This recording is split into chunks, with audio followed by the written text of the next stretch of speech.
So ഈ വീഡിയോയിൽ നമ്മൾ നോക്കാൻ പോണത് എങ്ങനെയാണ് ഒരു പേയ്മെൻറ്റ് എൻട്രി ക്രിയേറ്റ് ചെയ്യുന്നത്. അതായത് ഒരു പേയ്മെൻറ്റ് എൻട്രി, ഒരു പേയ്മെൻറ്റ് റെസിപ്റ്റ്, കാര്യങ്ങൾ എങ്ങനെയാണ് ക്രിയേറ്റ് ചെയ്യുക എന്നുള്ളത് നോക്കാം. സോ നമ്മളിപ്പോൾ ലൈക്ക് ഇൻവോയ്സിന് അഗെയിൻസ്റ്റ് ആണെങ്കിലും, അതല്ല പർച്ചേസ് ഇൻവോയ്സിന്, അതായത് ഒരു കസ്റ്റമറുടെ അടുത്ത് നിന്ന് കിട്ടാനാണെങ്കിലും, അതേപോലെ ഒരു സപ്ലയറിന് കൊടുക്കാനാണെങ്കിലും നമ്മൾ പേയ്മെൻറ്റ് ക്രിയേറ്റ് ചെയ്യും. സോ അതിന് ആസ് യൂഷ്വൽ ഇവിടെ പേയ്മെൻറ്റ് എൻട്രി എന്ന് സെർച്ച് ചെയ്യാം. സോ ഇത് പേയ്മെൻറ്റ് എൻട്രി ലിസ്റ്റ് കിട്ടും. ദെൻ അതിൽ നമ്മൾ ഇപ്പോൾ ഇതാണ് നമ്മുടെ ലിസ്റ്റ്. ദെൻ അതിൽ നമ്മൾ ആഡ് പേയ്മെൻറ്റ് എൻട്രി കൊടുക്കുന്നു. ഓക്കെ, ഇങ്ങനെ മാനുവലി നമുക്ക് ക്രിയേറ്റ് ചെയ്യാം. ഇനി അതല്ല, ഫോർ എക്സാമ്പിൾ ഇപ്പോൾ എനിക്ക് കസ്റ്റമറിൻ്റെ കയ്യിൽ നിന്ന് പേയ്മെൻറ്റ് റിസീവ് ചെയ്യാനാണ്, അതായത് ഒരു സെയിൽസ് ഇൻവോയ്സിന് അഗെയിൻസ്റ്റ് ആണ് പേയ്മെൻറ്റ് എൻട്രി റിസീവ് ചെയ്യേണ്ടതെന്നുണ്ടെങ്കിൽ നമുക്ക് ഇങ്ങനെയും ചെയ്യാം. അതായത് സെയിൽസ് ഇൻവോയ്സ് എടുക്കുന്നു, ഇവിടെ ഇപ്പോൾ ഒരു അൺപെയ്ഡ് സെയിൽസ് ഇൻവോയ്സ് ഉണ്ട്. ഓക്കെ, സോ ഈ സെയിൽസ് ഇൻവോയ്സിൻ്റെ സ്റ്റാറ്റസ് അൺപെയ്ഡ് ആണ്. സോ ഈ ഇൻവോയ്സിന് അഗെയിൻസ്റ്റ് ആണ് എനിക്കൊരു പേയ്മെൻറ്റ് കിട്ടേണ്ടത്, കിട്ടിയിരിക്കുന്നത്. അപ്പോൾ അതിന് അഗെയിൻസ്റ്റ് ഞാൻ പേയ്മെൻറ്റ് എൻട്രി റെക്കോർഡ് ചെയ്യണം. സോ ഇവിടുന്ന് ക്രിയേറ്റ് പേയ്മെൻറ്റ് എന്നുള്ള ഓപ്ഷൻ ഉണ്ട്. ഇത് ത്രൂ പോവുകയാണെന്നുണ്ടെങ്കിൽ നമ്മൾ നേരത്തെ കാണിച്ച പേയ്മെൻറ്റ് എൻട്രി ലിസ്റ്റിൽ പോകും. അപ്പോൾ കസ്റ്റമർ കാര്യങ്ങളും പെയ്ഡ് എമൗണ്ടൊക്കെ ഓട്ടോമാറ്റിക്കലി ഇവിടെ വന്നോളും. അതേപോലെ റെഫറൻസിൽ ഏത് ഇൻവോയ്സ് ആണ് അതിൻ്റെ ഗ്രാൻഡ് ടോട്ടൽ, ഔട്ട്സ്റ്റാൻഡിങ് കാര്യങ്ങളൊക്കെ വരും. ഓക്കെ, ഇങ്ങനെയും ചെയ്യാം. ഇനി ഇതിൽ മോഡ് ഓഫ് പേയ്മെൻറ്റ് കൊടുക്കാം. ലൈക്ക് ബാങ്കാണോ, ക്യാഷാണോ, ചെക്കാണോ എന്നൊക്കെ ഉള്ളത്, അതെല്ലാം ഒരു പുതിയ ഒരു മോഡ് ഓഫ് പേയ്മെൻറ്റും ക്രിയേറ്റ് ആവുന്നതാണ്. ഇപ്പോൾ ബാങ്ക് കൊടുക്കുമ്പോൾ നമ്മൾ ബാങ്ക് അക്കൗണ്ട് കാര്യങ്ങൾ കൊടുക്കണം. അതായത് ക്യാഷ് ആണെന്നുണ്ടെങ്കിലും ഏതാണ് ക്യാഷ് അക്കൗണ്ട് കാര്യങ്ങളൊക്കെ കൊടുക്കണം. സോ ഞാൻ ഇപ്പോൾ കറൻറ്റ്ലി ഇപ്പോൾ ക്യാഷ് കൊടുത്തു. Then party type. Okay, company bank അക്കൗണ്ടൊക്കെ നമ്മൾ കമ്പനി എന്ന ഡോക്യുമെൻറ്റിൽ സേവ് ചെയ്തിട്ടുണ്ടെന്നുണ്ടെങ്കിൽ, ഡിഫോൾട്ടായിട്ട് കൊടുത്തിട്ടുണ്ടെന്നുണ്ടെങ്കിൽ ആ ബാങ്ക് അക്കൗണ്ടൊക്കെ ഇവിടെ വരും. അതേപോലെ പാർട്ടി ബാങ്ക് അക്കൗണ്ട് കൊടുത്തിട്ടുണ്ടെന്നുണ്ടെങ്കിൽ വരും. അതല്ല ഇവിടുന്ന് മാനുവലി നമുക്ക് കൊടുക്കാം. ഓക്കെ, ലൈക്ക് ഇങ്ങനെ കൊടുക്കാം. അതേപോലെ തന്നെ പാർട്ടി ബാങ്ക് അക്കൗണ്ട് വേണമെങ്കിലും ഇവിടെ ഇപ്പോൾ കറണ്ട് ഇല്ല, പുതിയ ക്രിയേറ്റ് ചെയ്യാം. ഓക്കെ, സോ അതേപോലെ തന്നെ ഇവിടുന്ന് അക്കൗണ്ട്സ് നോക്കിക്കഴിഞ്ഞാലും ഇവിടെ ഇപ്പോൾ പാർട്ടി ബാലൻസ് ഉണ്ടാവും, അക്കൗണ്ട് പെയ്ഡ് ഫ്രം, അങ്ങനെ ഇത് കറണ്ട് ഇപ്പോൾ ചാർട്ട് ഓഫ് അക്കൗണ്ട്സ് റിലേറ്റഡ് ആയിട്ടുള്ള എല്ലാ കാര്യങ്ങളുമാണ്. സോ പെയ്ഡ് ഏത് അക്കൗണ്ടിൽ നിന്നാണ് വരുന്നത്, അതേപോലെ ഏത് അക്കൗണ്ടിലോട്ടാണ് ഇത് പോകേണ്ടത് എന്നൊക്കെ ഉള്ളത് കറൻ്റ് ഇവിടെ കാണാം. അതിൽ പെയ്ഡ് എമൗണ്ട് ഇപ്പോൾ ഇതാണ്, ഈ 1294 നമ്മൾ ഔട്ട്സ്റ്റാൻഡിങ്. സോ അത്രയും എമൗണ്ട് തന്നിട്ടുണ്ടെന്നുണ്ടെങ്കിൽ അതിവിടെ എൻ്റർ ചെയ്യാം. അതല്ല പകുതി എമൗണ്ട് ഉള്ളൂന്നുണ്ടെങ്കിൽ പകുതി എമൗണ്ട് എൻ്റർ ചെയ്തിട്ടായാലും നമുക്കിവിടെ ക്രിയേറ്റ് ചെയ്യാം. ഓക്കെ, അപ്പോൾ ഇൻവോയ്സിൻ്റെ സ്റ്റാറ്റസ് പാർഷ്യലി പെയ്ഡ് എന്നാവും. ഓക്കെ, ഇനി അതേപോലെ ഇപ്പോൾ ഇവിടെ നോക്കിക്കഴിഞ്ഞാൽ ഗെറ്റ് ഔട്ട്സ്റ്റാൻഡിങ് ഇൻവോയ്സ് ഉണ്ട്, അതേപോലെ ഗെറ്റ് ഔട്ട്സ്റ്റാൻഡിങ് ഓർഡേഴ്സ് ഉണ്ട്. അതായത് ഇപ്പോൾ നമുക്ക് ഒരു കസ്റ്റമറിന്, അതായത് നമ്മൾ ഈ അഹമ്മദ് എന്നുള്ള കസ്റ്റമറിന് അഗെയിൻസ്റ്റ് എത്ര ഔട്ട്സ്റ്റാൻഡിങ് ഇൻവോയ്സ് ഉണ്ട് എന്നുള്ളത് ഈ ബട്ടൺ ക്ലിക്ക് ചെയ്തിട്ട് നമുക്ക് എടുക്കാം. ഫ്രം ഡേറ്റ് കൊടുക്കാം, ടു ഡേറ്റ് കൊടുക്കാം, ഏത് ഡേറ്റ് മുതൽ ഏത് ഡേറ്റ്, ജസ്റ്റ് ഫിൽറ്ററിങ് ആണ്. എന്നിട്ട് എമൗണ്ട് മെൻഷൻ ചെയ്യണമെന്നില്ല. ഇങ്ങനെ ഗെറ്റ് ഔട്ട്സ്റ്റാൻഡിങ് കൊടുത്തു കഴിഞ്ഞാൽ ആ കസ്റ്റമറെ കണ്ടോ, ഇപ്പോൾ ഒരു ഇൻവോയ്സും കൂടി ആഡ് ചെയ്ത് വന്നു. അപ്പോൾ ആ കസ്റ്റമറിന് അഗെയിൻസ്റ്റ് 2 ഇൻവോയ്സ് ഔട്ട്സ്റ്റാൻഡിങ് ഉണ്ട്. ഓക്കെ, അപ്പോൾ ഇങ്ങനെ അലോക്കേറ്റ് ചെയ്യാം. സോ ദെൻ ഇവിടെ നോക്കിക്കഴിഞ്ഞാൽ ഇവിടെ മനസ്സിലാവും. പിന്നെ ബാങ്കാണ് അല്ലെങ്കിൽ ചെക്കാണെന്നുണ്ടെങ്കിൽ അതിൻ്റെ ബാങ്കിൻ്റെ ഓർ ചെക്കിൻ്റെ റെഫറൻസ് നമ്പർ, ചെക്ക് ഡേറ്റ് അല്ലെങ്കിൽ റെഫറൻസ് ഡേറ്റ് കാര്യങ്ങൾ ഇവിടെ ഉണ്ട്. വേറെ ഒന്നും ഇതില്ല. ഇതൊക്കെ മാൻഡറ്ററി അല്ല, ഇതൊക്കെ നമ്മുടെ പ്രൊജക്റ്റ് വൈസിനനുസരിച്ച് ചെയ്യേണ്ടതാണ്. ഓക്കെ, സോ കറൻറ്റ്ലി ഇത്രേ ഉള്ളൂ. ഇതിലിപ്പോൾ എനിക്ക് ഈ ഇൻവോയ്സിന് അഗെയിൻസ്റ്റ് വേണ്ട, സോ ഞാനത് ഡിലീറ്റ് ആക്കി. സോ ഇതിലിപ്പോൾ എൻ്റെ ഔട്ട്സ്റ്റാൻഡിങ് എമൗണ്ട് വരുന്നത് 2134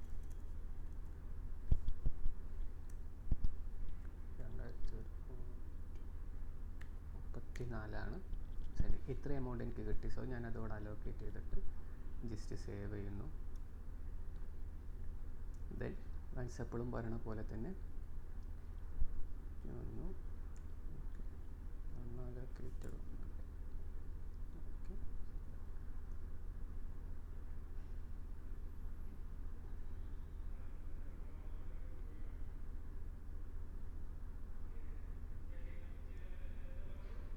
സേവ് ചെയ്യുന്നു. ദെൻ സബ്മിറ്റ് ചെയ്യുന്നു. ഓക്കെ, ഇപ്പോൾ കറൻറ്റ്ലി ഔട്ട്സ്റ്റാൻഡിങ് 0 ആയി. ഓക്കെ, ഇതിൻ്റെ ലെഡ്ജർ ഇവിടെ നിന്ന് നമുക്ക് നോക്കാം. ലെഡ്ജർ നോക്കിക്കഴിഞ്ഞാൽ ആ അക്കൗണ്ടിൻ്റെ ലെഡ്ജർ ഇവിടെ ഡിസ്പ്ലേ വരും. സോ റിപ്പോർട്ട്സ് കാര്യങ്ങൾ നെക്സ്റ്റ് വീഡിയോയിൽ കാണിക്കാം. ഇപ്പോൾ ഇങ്ങനെയാണ് ഒരു പേയ്മെൻറ്റ് ചെയ്യേണ്ടത്. ഇനി ഇതിപ്പോൾ കസ്റ്റമറെ കേസിലാണെങ്കിൽ അതേപോലെ ഒരു സപ്ലയർക്ക് പേ ചെയ്യാനാണെങ്കിലും സെയിം മെത്തേഡ് തന്നെ ആഡ് പേയ്മെൻറ്റ് എൻട്രി കൊടുക്കാം. ഇവിടെ പേയ്മെൻറ്റ് ടൈപ്പ് റിസീവ് ഉള്ളത് പേ കൊടുക്കാം. ഇപ്പോൾ ഇൻറ്റേർണൽ ട്രാൻസ്ഫർ എന്നാണ് ഉദ്ദേശിക്കുന്നത് നമ്മളെ കമ്പനീൻ്റെ ഉള്ളിൽ നമുക്ക് ബാങ്ക് ടു ബാങ്ക് ട്രാൻസ്ഫർ ചെയ്യാം എന്നുള്ള രീതിയാണ്. സോ ഇപ്പോൾ പേ ആണെന്നുണ്ടെങ്കിൽ സപ്ലയർക്കാണ് ഇതേപോലെ മോഡ് ഓഫ് പേയ്മെൻറ്റ് സെലക്ട് ചെയ്യുക. അതേപോലെ ഇവിടെ പാർട്ടി ടൈപ്പ് സപ്ലയർ വന്നു, നമ്മുടെ പാർട്ടി ഏത് സപ്ലയർ ആണെന്നുള്ളത് ചൂസ് ചെയ്യാം. ഓക്കെ, എന്നിട്ട് അതേപോലെ തന്നെ പാർട്ടി അക്കൗണ്ടും പാർട്ടി ബാലൻസ് കാര്യങ്ങളെല്ലാം വരും. അക്കൗണ്ട് പെയ്ഡ് ഫ്രം ഏത് അക്കൗണ്ടിൽ നിന്നാണ് നമുക്ക് പാർട്ടിക്ക് കൊടുക്കേണ്ടത് എന്നുള്ളത് മെൻഷൻ ചെയ്യാം. സോ അതേപോലെ തന്നെ നമുക്ക് എമൗണ്ടും ഇവിടെ മെൻഷൻ ചെയ്യാം. ഇപ്പോൾ ഞാൻ ബാങ്ക് അക്കൗണ്ട് കൊടുത്തു, അതേപോലെ തന്നെ മോഡ് ഓഫ് പേയ്മെൻറ്റ് ഞാൻ ക്യാഷ് കൊടുത്തു. ഇവിടെ പെയ്ഡ് എമൗണ്ട് എത്ര പേയ്മെൻറ്റ് കൊടുക്കണം എന്നുള്ളത് റെഫറൻസ് ചെയ്യാം. ഇങ്ങനെ സ്റ്റാൻഡ് അലോനായിട്ട് ക്രിയേറ്റ് ചെയ്യാണ്. അതേപോലെ തന്നെ നമുക്ക് എന്താ പറയുക, ഇപ്പോൾ ഇങ്ങനെ പോകുമ്പോൾ ഇവിടെ ഇപ്പോൾ പേയ്മെൻറ്റ് റെഫറൻസ് ഒന്നുമില്ല. സോ നമുക്ക് ഔട്ട്സ്റ്റാൻഡിങ് ഇൻവോയ്സസ് എടുക്കാം. അതായത് നമുക്ക് പർച്ചേസ് ഇൻവോയ്സസ് ഇവിടെ വരും.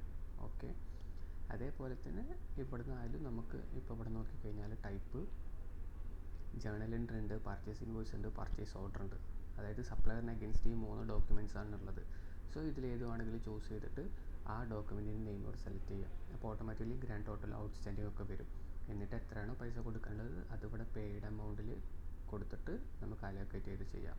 ഓക്കെ, സോ ഇങ്ങനെയാണ് ചെയ്യുന്നത്. ഇതേപോലെ തന്നെ നമുക്ക് അഡ്വാൻസ് റിസീവ് ചെയ്യണം. അതായത് ഒരു കസ്റ്റമർ അടുത്ത് നിന്ന് അഡ്വാൻസ് കിട്ടുകയാണെന്നുണ്ടെങ്കിൽ ജസ്റ്റ് എന്താ പറയുക, അപ്പോൾ പേയ്മെൻറ്റ് റിസീവ് കൊടുക്കുക. ദെൻ ഇവിടെ സപ്ലയറെ മാറ്റി കസ്റ്റമർ ആക്കുക. ഏതാണോ പാർട്ടി എന്നുള്ളത് മെൻഷൻ ചെയ്യുക. ഈ കസ്റ്റമർ അടുത്ത് നിന്ന് എനിക്ക് അഡ്വാൻസ് റിസീവ് ചെയ്യണം. അപ്പോൾ അഡ്വാൻസ് റിസീവ് ചെയ്യുമ്പോൾ നമ്മൾ ഇവിടെ റെഫറൻസിൽ കൊടുക്കണമെന്നില്ല. ഓക്കെ,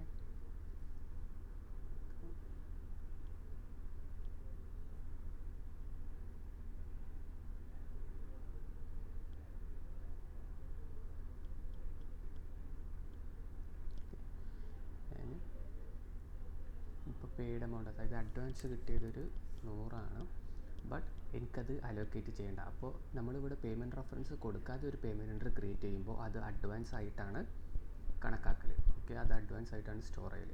സോ ഇപ്പോൾ ഇവിടെ നമ്മൾ പേയ്മെൻറ്റ് റെഫറൻസ് ഒന്നും കൊടുക്കാതെ ഇത് സബ്മിറ്റ് ചെയ്യുകയാണെന്നുണ്ടെങ്കിൽ ഈ പേയ്മെൻറ്റ് എൻട്രി അഡ്വാൻസ് ആവും.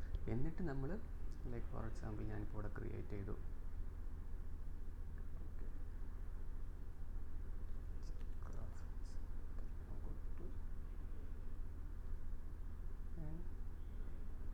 സേവ് ചെയ്തു. ഞാനിപ്പോൾ ഇവിടെ പേയ്മെൻറ്റ് റെഫറൻസ് ഒന്നും കൊടുത്തിട്ടില്ല. എനിക്ക് അഡ്വാൻസ് കിട്ടിയ എമൗണ്ട് 100 ആണ്. ഓക്കെ, ദെൻ സബ്മിറ്റ് ചെയ്തു. ഇതിപ്പോൾ അഡ്വാൻസ് ആയിട്ട് കാണും. ഏത് കസ്റ്റമർ ലൈക്ക് അഹമ്മദ് എന്നുള്ള കസ്റ്റമറിന് എഗെയിൻസ്റ്റ് ആണ് എനിക്ക് അഡ്വാൻസ് കിട്ടിയത്. ഓക്കെ, എനിക്ക് ഈ അഡ്വാൻസ് ഇൻവോയ്സിന് എഗെയിൻസ്റ്റ് അലോക്കേറ്റ് ചെയ്യണം. ഓക്കെ, സോ അതിന് ഞാൻ ഇൻവോയ്സ് പോകുന്നു.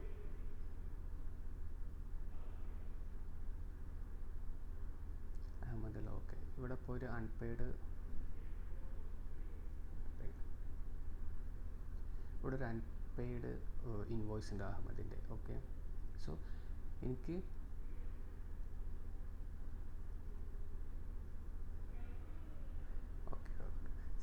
എനിക്കിപ്പോൾ ഈ ഇൻവോയ്സിന് എഗെയിൻസ്റ്റ് ആണ് അഡ്വാൻസ് കിട്ടിയത് മെൻഷൻ ചെയ്യണമെന്നുണ്ടെങ്കിൽ ഇപ്പോൾ ആ കസ്റ്റമറെ അഡ്വാൻസസ് ഇവിടെ വന്നു.